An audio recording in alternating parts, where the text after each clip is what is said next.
Okay, Tommy, so this is your 356 switch in our messy garage. Sorry, we got so many other things going on.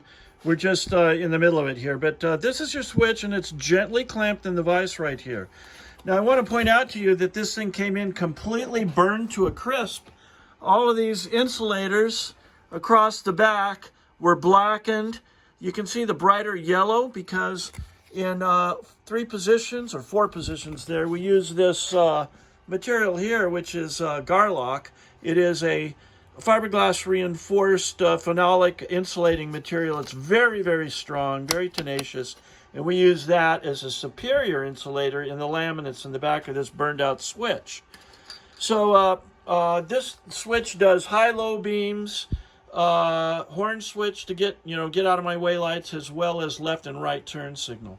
So we're going to demonstrate this to you on a what we've got here is a 9-amp load with a couple quartz halogen headlamps wired in through the system. And my partner here, Matt, is now going to demonstrate the function of the switch after our repairs.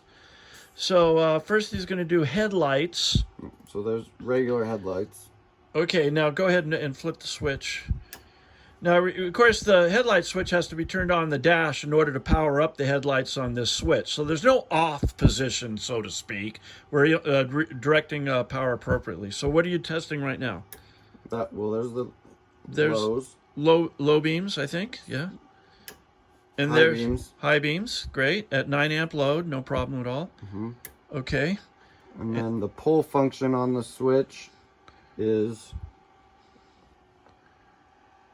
So there you go. There's another 9 amps going through that pull switch for the high beam get out of my way lights.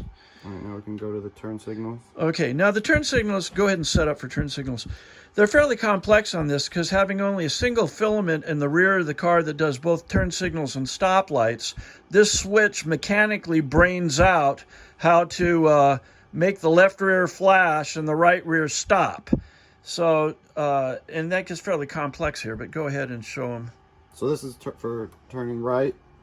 Okay, now you're turning right, and that means the right flashers are blinking. But of course, this brake light. Are you going to show them how the brake? And so there's 2 different wires, one for the front, one for the rear. So there's both front and rear lights for right turn signal. Right. And then also the brake light switch or power is this one, which in the right turn signal, the left rear brake light will still. So there's your continuity showing that the function of the flashers, of the single filament on the brake lights and the flashers is functional. Now, we can go through and do every scenario there. For the shortness of the video, we're just going to truncate this here and tell you, we've already tested it, they all work. And on a very serious load here. This switch will likely never see this 9-amp load. We're just proving its viability. We want to do a quick shout out and thank you to www.356a.com for giving us the information on the color coding of this. Of course, we never have a vehicle here, so we can't check the color coding in the car. We have to rely upon other people's circuit diagrams. Thank you, 356a.com. And that's it. That's our story. Is there anything else in that? Well, we had to replace these wires with new bolt connectors. Oh, that's true. They were both burned out. Right. Somewhere in your wiring harness, this was snipped off right here at the red wire. We had to add a new wire. And then this one was melted off and gone.